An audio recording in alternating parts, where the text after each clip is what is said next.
Okay, I'd like to call to order the Tuesday, October 9th, 2018 meeting of the Edina Park and Rec Commission.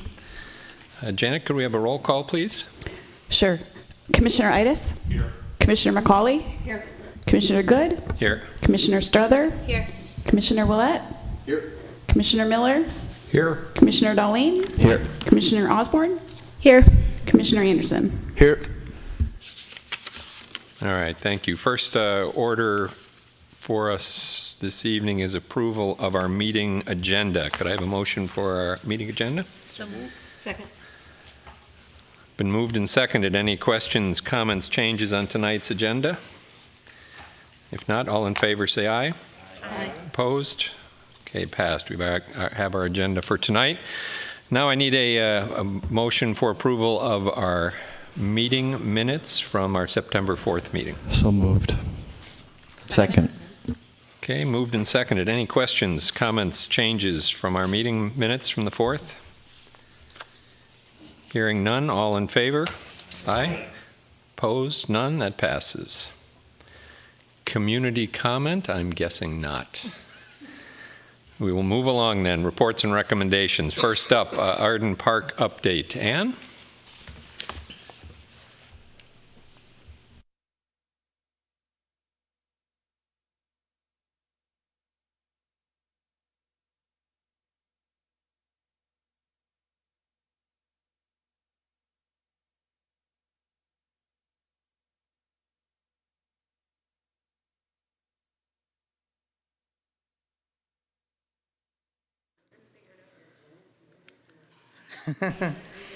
So this would be a good time for me to mention, as you may have noticed at the last meeting, was Janet's first meeting of running the dais.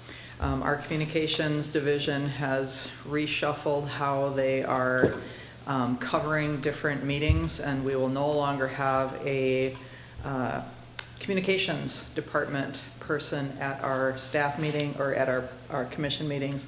So Janet's running everything from the dais, and she's doing an exceptional job as always. So what I would like to do for you this evening is just go over real briefly what was presented to the City Council last week regarding Arden Park. You all received an Arden Park presentation at your meeting last month, so I'm not going to go over all of the details because they received almost the same presentation that you did. A little bit of information changed as we continue to evolve into the 90% plan. But I specifically want to tell you the action that the City Council took at the meeting on October 2nd, and just want to discuss with you a little bit about the park shelter building that you haven't seen. So what we went over with the City Council on October 2nd is before you. We talked about the design process and the public engagement summary. We reviewed the design development goals. We reviewed the 90% plan, and we talked about the changes from the 60% plan to the 90% plan. I gave an update on the park shelter building. I gave an update on the budget, and we talked about the next steps and schedule. The action that we requested from the City Council on the 2nd was to authorize the Minnehaha Creek Watershed District to finalize the plans and to put the project out for bid. And then I also asked the City Council if they would select a particular design for the shelter building. We had it narrowed down to 2 different options, and that's what I'm going to discuss with you a little bit in a couple of slides here. So those were the 2 actions that we requested from the Council. So if you recall, the last time the commission as a whole formally saw the shelter building was at the 60% update. It was my plan actually to bring this to you at this meeting to get feedback from the commission on the selection of the options, and then I was going to take that information to the City Council at the next meeting. When the City Council delayed their 90% review from the 2nd meeting in September to the 1st meeting in October, I thought it just made sense to handle all of the Arden Park issues on one City Council agenda as opposed to spreading it out over 2 different meetings. And that's when I sent the email out to all of you asking for a preferred design. So I apologize that you formally got skipped in that process, but I very much appreciate all of you taking the time to review those options and responding to me via email. I did put that response and all of your comments in the staff report for October 2nd. And honestly, it was very clear that the City Council read your comments and your recommendations. So thank you for that. After the 60% update to both the Parks and Rec Commission and the City Council, the City Council honestly expressed a little bit of concern over the design of the shelter building. And after that, I had a committee meeting. Both Commissioner McCauley and Commissioner Itis were at the meeting. And at that meeting, the community committee, who had previously rallied around a shed roof design building, decided that they wanted us to explore some different options and alternates for the roof design for the shelter building. So what we did was we asked our architect to put together a variety of different options for the committee to review, and that's what we have in front of you right now. So we presented 9 different shelter building options and asked the resident committee to select their preferred option, and the committee selected option number 4, which is, I know this is small, I apologize, but it's the left middle option. So with that, staff started to look at the shelter building option in greater detail, specifically as it relates to sustainability and daylighting. When we looked at these options, it kind of jumped out at us that that building design was probably the worst of all 9 of them in terms of providing daylighting to the building. And so we worked on a variety of different looks for option number 4 to try to increase daylighting to the space. So if you look at the diagram in front of you, and if you look at even subtle differences between the center left and the center right, the center left has a shed dormer, which provides more light to the building than the 2 gable dormers on the right-hand side. So we were tweaking with that a little bit to try to increase daylighting into the building. For those of you that aren't aware, the city does have a sustainability goal that was approved by the City Council. And that sustainability goal is to minimize the carbon footprint to meet a climate mitigation goal of a 30% reduction of carbon by 2025 for the entire community.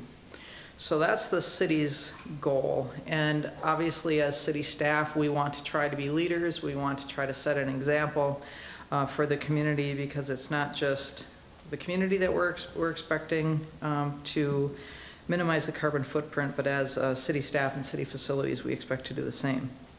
So as we're looking at this particular community facility, we're looking at strategies like daylighting, LED fixtures, efficient heating and cooling systems, low maintenance and durable materials, and opportunities for solar and geothermal.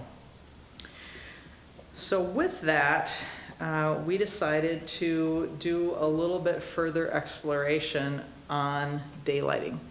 And we looked at we looked at 2 different options. We looked at 3 different versions of option 4, and we looked at 3 different versions of option 7. Option 4 was chosen because that's what the neighborhood committee said that they preferred after the 60% design phase. And we looked at option 7 because when we started to look at daylighting, it was pretty clear that that provided the best daylighting option of all 9 of the options. So what you're looking at here is some daylight modeling, and essentially blue is bad, that shows dark areas. Yellow is good, that shows lighter areas. Obviously green is something in between. So that's how we came about the 2 options that we were asking the city council to consider. When you look at those two different designs, in the option 4 category, option C provides the best daylighting, and in option 7 category, option 7C provides the best daylighting options. I also wanted to show... And, sorry. Sure. I assume that's like they're both facing the same way, or we looked at if they faced south versus west or whatever, all that stuff. We were looking at them from the same orientation. We have selected, and at that point had selected, a site location, and we had selected a building orientation, and we actually had also set the interior building floor plan. So as you look at this, if you look on the top side, that would be facing north, facing the playground. And the common room would be facing east, facing the open skate area. And then on the south side, on the lower side, faces the creek and looks all the way down the re-meandered creek. So this shows option 4 and option 7. The interior floor plan is almost identical. So what we're really looking at is a difference in building roof design and daylighting. So here are the two options side by side. So in addition to the daylight modeling, we did some energy modeling, and we also did some construction cost estimates. Honestly, going into it, not knowing what to expect, and I was very surprised by the results. When you look at the annual energy savings, that is compared to the Countryside Park shelter building. It's not compared to the existing building, it's compared to the Countryside shelter building. We figured it was probably going to be the best comparison. We couldn't compare it to Pamela Park. Pamela Park shelter building is a little complicated because it's attached to a well building, and it's hard to separate some of the utility costs in that building. So this is compared to the Countryside shelter building. For those of you that are familiar with the Countryside shelter building, it's a newer building. It was built in 2013 or 2014, and it is a light, open feeling type of a building. So that's where the annual energy saving cost comes in. And then the estimated construction costs, actually quite similar. Again, I didn't know how that was going to turn out, but the construction cost estimates were very close. So with that, I asked you all to weigh in and to provide your feedback on the building design. And with this additional information, I asked the City Council to make a design decision for us. We are in a situation where we need to keep this project moving as far as the shelter building. It is on a different bidding timeline than the rest of the park plan. Next steps would be to have the Minnehaha Creek Watershed District Board of Managers also authorize putting the project out for bid, which we are anticipating is going to happen this Thursday night. With that, we will put the project out for bid immediately. And we will have bids back in early November. We will ask the City Council and the Watershed District, hopefully the bids come in where we want them to. We will ask the City Council and the Watershed District to award the bids. We will provide a notice to proceed to the selected vendor in early December, and we would expect construction to start middle of December to the end of December. So with that, going back to the design options, first of all, I wanted to let you know that I did receive responses from 8 commissioners, including both of the students. Thank you very much for your feedback.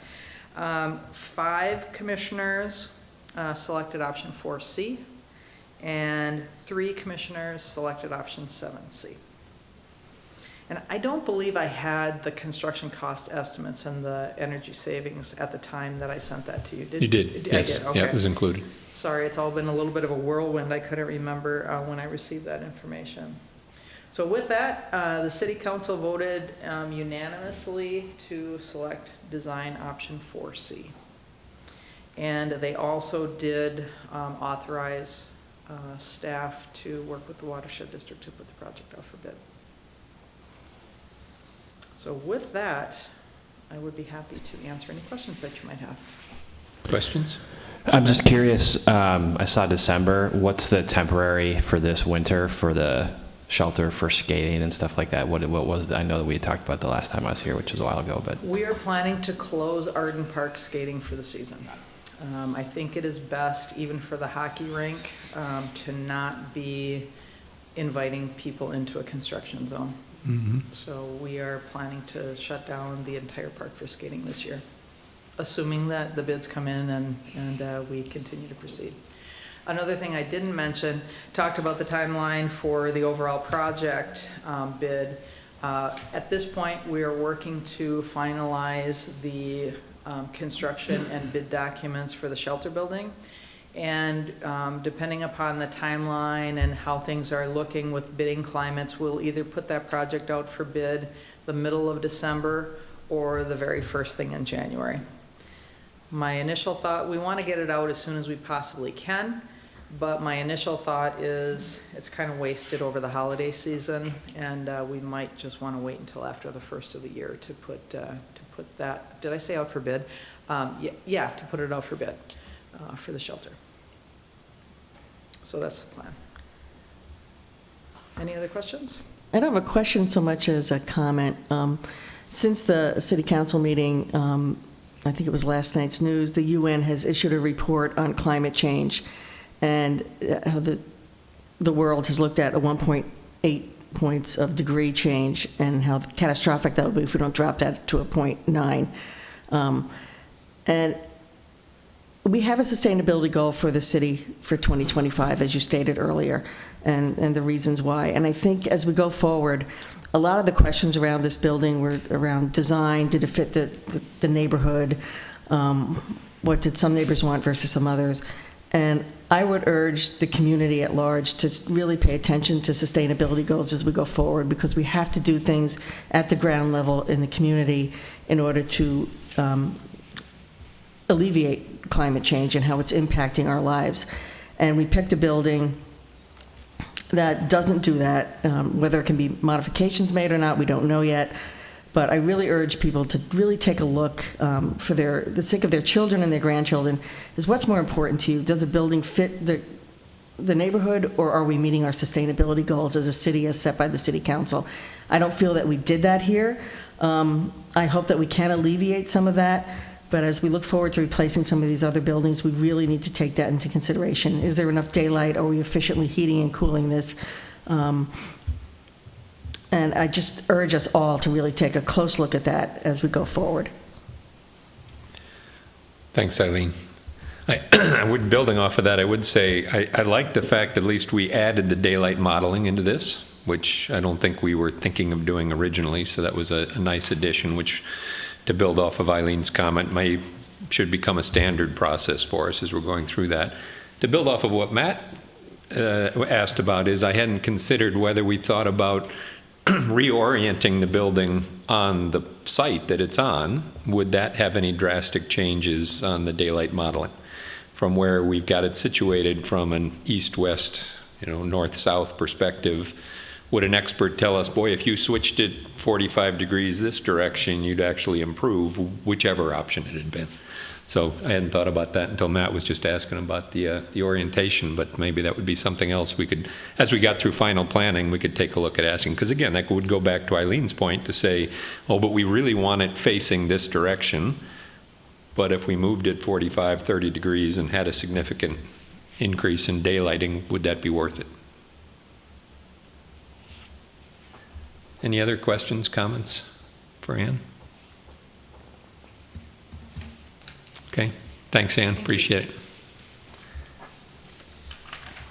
it. Okay, next up on our agenda, excuse me, 2019 work plan update. You have a draft document in front of you in the packet. On October 2nd, there was a meeting with all commission chairs to present their draft work plans to the City Council. So I presented a slightly modified version of what we came up with at our last month's meeting.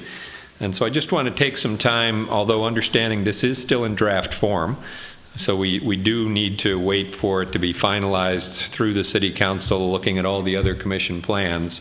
But I thought it was at least an opportunity for us to review the items that we presented. We could discuss a little bit, or at least understand what our initial thinking was on prioritization and timelines. Take anything that you might have as any final recommended modifications or changes if we had any. But then also at least get a first cut on, assuming these are approved, who would indicate that they might have an interest in assigning ourselves to some of these newer work items that we've got. But again, we await final feedback and direction from City Council, so this could change as it did last year. So just looking at the work plan that's in front of you, we have 6 initiatives. As I structured the communication to the City Council on the 2nd, 2 of our initiatives came directly from the recommendations from the Race and Equity Task Force. And so we had those 2 items. 2 items were carryover from our work plans this year, and 2 were brand new, one tied to a master plan, being the VI.D, and the other tied to a concept that came out very strongly in our comprehensive plan. And that was kind of transportation and connectivity throughout Edina. So just to review these, again, initiative number 1 came from the Race and Equity Task Force, and it is to give feedback on naming a public facility in the Grandview area after BC and Ellen Yancey. And so we've been asked as a commission to review and recommend on that particular item. And we've attached on that a timing of March, so first quarter of next year. Question, Greg. Yeah. Does this change now that the city decided to not move forward with Fro and Shoe as their construction developer, and we don't have a developer for that site anymore? No, I think we're looking at this more than just that site, but in this full area. So, for example, one option could be this building we're in right now, right? Yep. Okay. Any other questions on that one? Clear? Initiative number 2 also came out of the Race and Equity Task Force, and that is to establish a working group comprised of commissioners from HRRC and Parks and Rec in participation with communities of color to identify barriers for participation in programming in Edina. We're being asked to lead this initiative and to put forth recommendations. And so it is in combination with the Human Rights Committee, and we've got a target completion date on that one of October of next year. Questions on that one? Clear? Initiative number 3, also a new initiative. Partner with the Transportation Commission on connectivity throughout Edina with the intent of developing a 2020, and just a comment for us, that should be 2020 the year, not 2020 vision. So 2020 as in the year 2020. A 2020 draft plan of Edina Grand Rounds, including wayfinding. So again, this was driven from our comprehensive plan that we really want to dive into connectivity in Edina, building off of the signs that we completed this year to also task in their additional wayfinding, and to work in tandem with the Transportation Commission on this one. Questions? Clear? Initiative number 4, new. Prioritize Fred Richards Park Master Plan projects for implementation. So we've had a master plan that we presented a year ago to the City Council. It was approved. For a number of reasons, it's still been kind of sitting at the moment on hold. And as that continues, we felt it was worthwhile to bring this back to the table to say, let's go ahead, similar to what we did at Braemar, and think about which pieces of this might we prioritize and suggest that we look to find some funding for if it were possible, rather than allowing it to just continue to languish on hold. Questions on that one? Initiative number 5, and these 2 are continued initiatives. So initiative number 5 is our study and report for fields, courts, rinks capacity, and utilization from the data provided by staff. So this is a combination of city staff and Edina Public Schools. Greg, question. I thought we had completed this. No. We got some early data, but hadn't dug into it more to say, what does that tell us yet about utilization? So we still have some continuation work to do on it. And then initiative number 6 was also a continued initiative, but one that we just got back on our items late in the year, and that was to investigate possible alternative funding options to support future growth and development of Edina's parks, programs, and green spaces. So I think that one still remains clear, right? So I set a suggested target completion on that one of July, and on the study and report on fields and rinks courts capacity of June. Okay. So just circling back on those then, if we have no further questions, maybe to just see if anyone has any early indications of things that they'd like to be involved in. We already have some members named on 5 and 6, but others are wide open. Rick? Yeah, I'd like to do Fred, so Myself also, I'd like to. Rick and Eileen would both like to jump onto the Fred. I'd like to do number 1. Number 1 for Pat, okay. I'd be interested in number 2 and number 3. Julie for 2 and 3. And 3 and 6 for me. I'm already on 6. Yep, Mike's 3. already on 6, so he's going to add 3. Bryn? Yeah, I'm interested in number 2. Number 2, okay. Aiden, anything from you that jumps out at you at the moment? You'll have other time to volunteer. 3 is kind of interesting, but I'm willing to help with whatever's needed. Whatever, okay. Well, we'll make sure we're at least added on 3. And I'd like to remove myself from 5, because I think you guys have done most of that Okay, work with all right. the school district. Anything else, Matt, for you? Yeah, I would like to work on number 2. Number Or 2. sorry, number 1, the naming. of the Number 1, building okay. With Pat, and if you need someone else, I could work on the Fred too. Okay. We'll see how that falls out when we get the other inputs from other commissioners. But that at least, Janet, give us a start and we can finalize that draft. Good. Again, this is just our draft recommendation, so we'll wait for the final city council feedback. Excuse me, the other thing I should ask too, anything that, we didn't really put anything in our parking lot. So is there anything that jumps out at people that we should have, at least we get it on a list and have it in a holding spot? We did that with the alternative funding last year, and we did have the opportunity to pull that back out. So if there's anything that is top of your mind today, we can add that. If not, we can look at adding it later. Julie? The only thing that I thought, sort of informally parking lot, was the, there was a third key item from the equity and inclusion Yep. recommendation, and we were waiting on action before we could take that up. And I don't know what the time, and I'm apologize in articulating this well because I don't remember exactly what it was, but we were waiting on a policy to be developed, Right. and then the action item was us implementing the policy. Right. And so it seems like if we know the timeline on when that policy might be developed, we might want to parking lot that, or if there's no timeline for that policy being developed. No, you're right. We with it. did have one that said once the policy was developed, I believe the action item was to roll that out to vendors and roll it out to other partners and associations, right, to make sure they were all aware of it. And I'm pretty sure that it got on, maybe it was HRC's work plan to work on that. But we'll look into that one too. It's a good call out. Just curious, will the Braemar master plan pop up since it's been approved? Should we just have an item hold, because it could come up next year if they start to move forward on it, and then they'll probably need our input on that. I don't know if it's something just to kind of have a placeholder for. We could add it down there. Ann, I don't know if you have any thoughts. My initial reaction on that, Matt, would be we have prioritized some initial items that once we do get some funding, I think we've given at least direction on where to start, but maybe they will come back with some more input on that. I would agree, Greg. We have prioritized a potential first phase. We did request funding in the CIP. I think that if anything were to move forward with Braemar Park, if funding was secured in some way, it could come back to the commission for review and comment or information, but I don't think it probably would rise to the level of a work plan item. Okay. Anyone else? I think the only other thing we had that had come up was potentially Weber Woods, but I know we're kind of on hold for our partners at St. Louis Park, I believe, right, before we can decide anything there, so. Okay, good.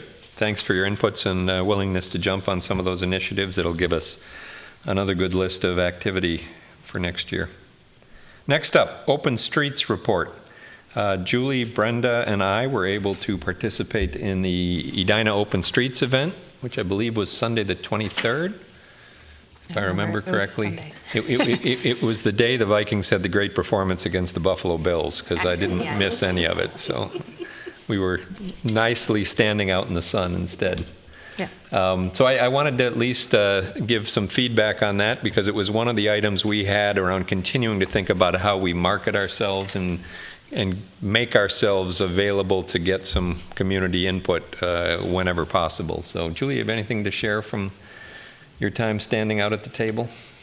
I thought it was a good use of time. And I was interested, we had that map of the FRED up, and there were a significant number of people who had sort of said, oh, I'm interested in an update on that, what's happening with that. And that was particularly because of where we were in Edina. I guess I expected more questions about the parks near 50th and France, but a lot of people were actually very interested in the status of that and when it would be moving forward, which we didn't have a great update on that piece, but it was productive to have a conversation about what they're interested in seeing happen with that park. The other piece that they had talked about with open streets, again, if we did it, was moving some of the commissions near each other, because there was often someone would have a question about trails. And we could talk about trails as they related to the parks, but as far as connecting the parks, we would want to point them to the Transportation Commission. There was also the Three Rivers Park District there, and being in closer proximity to them, might have allowed us to help connect people quickly when they had questions about the 9 Mile Creek Trail or others. So I think they took that as feedback, and it might have been a suggestion actually from one of the organizers to do that next year. But it did seem like a good use of our time, and there was a pretty steady stream of people that came through with a lot of really good questions and feedback about what they're interested in. So I think it was worth our time. If there's more opportunities like that, I would encourage us to look for them. And thank you for helping facilitate it, because I know it's actually work on your end. We were there, but you got us all the materials and a table and a spot. Yep. So thank you. Yep. I would add on top of that as well, thank you, and anyone else on the staff that helped with that. It was nice to just be able to pick up the table and go set it up. And in fact, when I dropped it off on the spot and parked the car and came back, Ann was already there setting up the table. So she had it on both ends. But I agree, I thought it was time well spent. Besides being a nice day, it was just good to be outside and be in the community. We had a map of the FRED, as Julie mentioned. We had a map of Braemar, and we had a map of Arden Park. But predominantly the comments were on the FRED. People really wanted to know what's the status, when's something going to happen, when's it moving forward, what are the plans. Much more so really than I thought we might get around Arden, being right in the backyard there. So there was a high degree of interest, maybe not comfort and knowledge around what had been decided, but at least interest in wanting to see it move forward. And so I would also echo as well that if we get future opportunities, it would be good to keep this on our list, and hopefully we can continue to get commission members that'll go out and spend some time on whatever the opportunity might be. So thanks for being there, Julie. One Yep. question, the map that we had of the city of Edina and the various parks, I think was from 2013. And, it shows the FRED as a golf course on that map, it was actually great for helping people orient themselves in the city and what park they were closest to have a discussion with them about the parks. But do you know, is there any movement to get an updated map? Yeah, that's a great question. I believe that was the last time those maps were created by the city to give out to new residents that move into town, and I don't think they're doing it anymore. So I have a stack of those old maps, because that's the only map of that size that I have. But that's really good feedback. We need to get something printed.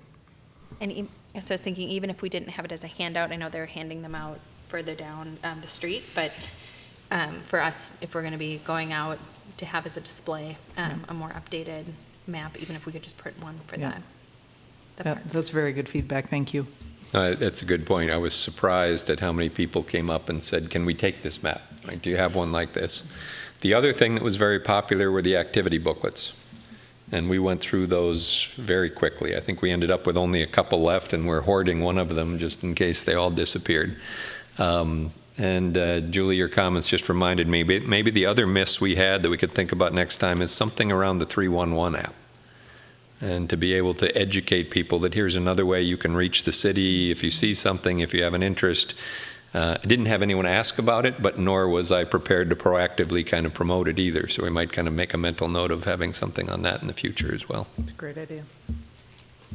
Okay. So that was Edina Open Streets. It was, as I said, it was a much better way to spend the afternoon than sitting inside in front of the TV. So. Okay, next up on the agenda, cross-communication, cross-commission communication. And again, this is just more for general awareness. It is a point of importance for 2019 to improve interaction across and between Edina's commissions. And it came up at the work plan discussion with the City Council. And so it was one that I just, it was discussed in points when we thought about what we wanted to stop doing, start doing, continue doing. And so I wanted to just have a few minutes here to maybe open up the floor and see if we have any discussions and suggestions on how we might proactively be more engaged in cross-commission communication, interaction, knowledge.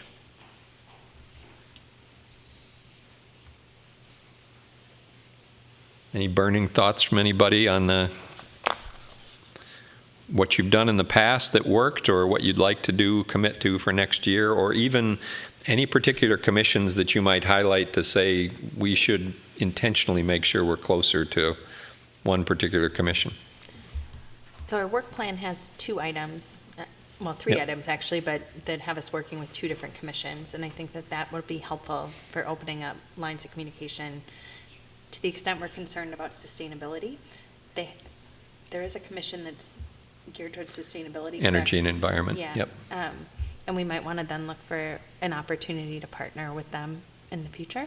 But I think it will help us having our work plan intentionally connecting us with some of the commissions that we've identified wanting to work with as well. I don't know if this is already on the city website anywhere, but perhaps a Google document among the commissions to show what everybody's work plan is, to see where we could connect, or where we have things in common to work on.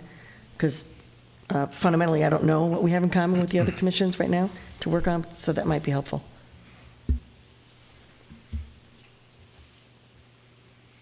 Yeah, just to build off of Julie's point, we do in our work plan have items to partner with transportation and with human rights and relations. But you could look at planning. We have things that come up, obviously, with arts and culture, energy and environment. So maybe it is an excellent idea, Eileen, to see if those work plans are publicly available. And if not publicly available, at least amongst the commissions, we ought to be able to share them. Just an update, my team told me that they are on the city website on the board and commission pages. Perfect. Okay, thank you. Anything else? So just recognize that is something that as a member of this commission, the City Council is stressing for us to look at ways that we proactively better engage with other commissions there. And I know Ann and I spent some time last week as well with Scott Neal, and he's really trying to push how do we get out of our previous board and or commission silos and make sure that we're connecting and working with each other on the effort we put in for the city. Okay, next then, chair and member comments. Any commissioners have something to add from the last month they'd like to bring up tonight? Rick? Just one short personal item. My wife and I, last Tuesday, spent a couple hours on a golf cart touring our golf course. I'm biased, of course, but it is going to be a very spectacular place. Some of the par fives over there's going to be five par fives are just spectacular. They are really golfuls. And I believe on October 16th, the architect, Richard Mandel, will be here. and I think he's going to give a tour also that day. So I would encourage anybody that has interest in golfing or just seeing it, that's going to be a real nice day to visit the golf course, but very nice place. Thanks, Rick. Anyone else? I just had two. One was I noticed, frankly, going through our minutes from last month, that I had made a statement last month that we would get you an update for start, stop, continue inputs from 2019. I didn't get that done last month, but I'll add that to the work items so we can discuss that at our November meeting and just finalize that and have that in front of us for 2019. And a very informal comprehensive plan update. Since we last touched it, it's been in the hands of the consultants that are working with the city, going through each of the different chapters, beginning to try to pull them together with some intros to each of the chapters and make sure that there's some connectivity and sameness across the document. We have not gotten that draft. Well, I shouldn't say that. We did get one draft back that Ann and I reviewed. We made some recommended changes on it, and so now it's back in the hands of the consultants. So I would expect that maybe sometime later this month we may see that draft come back our way and we'll get a chance to review it again. Okay. Ann? Thank you, Greg. I have just a few updates for you today. Red River Kitchen at Braemar is changing to their winter hours starting today. And their winter hours will be 4 to 9 p.m. Tuesday through Saturday, so they will not be open for lunch during the winter. They are also going to be doing some happy hour specials every day of the week from 4 to 6. That'll involve drink specials and appetizer specials. So again, that is 4 to 6, or excuse me, the happy hours from 4 to 6 p.m. daily. And the hours of the restaurant are 4 to 9 p.m. Tuesday through Saturday. The construction of the Centennial Lakes bridges is going very well. Even with the bad weather, we're on schedule, and we hope that both bridges will be completed in early November. We are in need of part-time staff at most of our enterprise facilities. So if you know anyone that is looking for a job, please check our website. And we're really struggling to find enough staff. So please check our website for part-time job opportunities. The Sports Dome is scheduled to go up on the 19th of this month, weather permitting. Our goal will be to open the dome on Saturday, November 3rd. It is a very labor-intensive process, and it takes somewhere between 2 to 3 weeks to get the dome up, get all the doors installed, get all the lighting installed, netting, insulation, and everything. So we're looking forward to having the Sports Dome back up. We have a great project that's going to be happening at the arena a little bit later this year. Speaking of sustainability, we are going to be installing a low E ceiling. We have a low E ceiling in the West Arena already. It helps with energy efficiency in the dome. In the arena, and we will also be installing LED lights in the South Arena. So at that point then, the West Arena will be done, the South Arena will be done, and then we just have the East Arena to complete the low E ceiling and LED lighting projects. It also creates a really great quality of light for the hockey experience. So we're looking forward to getting that done. And just wanted to let you know that we're going to be working with our communications department on a campaign for people allowing their dogs to run off-leash in the parks and to not pick up after them. We have really received a significant increase in the number of complaints from residents about both issues, dogs running off-leash in the parks and people not picking up after them. So if you see that, you won't be surprised, and hopefully, I think everybody knows the rules. Hopefully, a gentle reminder will help people follow the rules. And that's all I have. Good. Thank you, Ann. Any last comments? With that, I'll take a motion to adjourn. Second? All in favor? Aye. We stand adjourned. Thank you, everyone. hope you didn't have to rush too much to get here. Well, we have this Japanese student staying with us. It's nice.